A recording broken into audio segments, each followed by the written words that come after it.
Hello everybody. In this video I'm gonna quickly introduce you to 2D collisions and how you may use it for your own project. So go ahead and start up a new 2D project until you see this.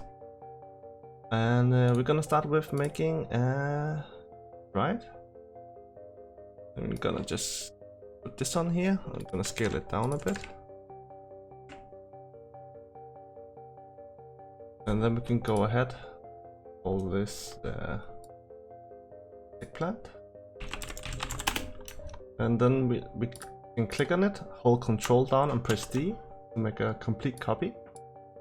And let's call this kale or cabbage.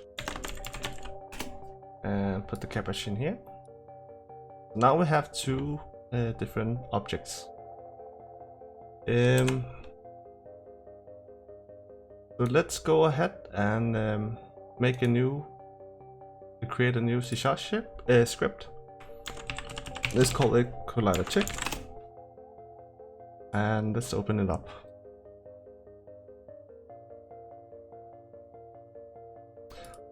So here we don't actually need to have this here.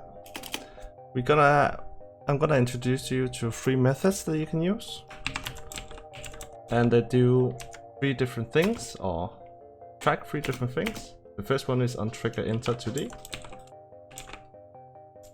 The next one is untrigger stay 2D, and the last one untrigger exit 2D. And they do what they are basically implying. So when you enter, do something here. If you are still colliding, do something here. And when you're not colliding anymore, do something here. Now you may not need all these 3 methods in your project, but I'll just show you what you can do with it. So let's say when we enter, we just collided, semicolon. We can basically copy paste this down here and here. So we can write we are still colliding. And last, we are no longer colliding. Let's save that. Go to our project. And let's attach this script to the eggplant. Now, now that you're working with collision, you need to have a rigid body on at least one element. And you want to have a collider of some sort. For simplicity, I'm just gonna take a box collider, and we want this to be is trigger. The other one is we're not gonna put is trigger on, and the sizes look fine.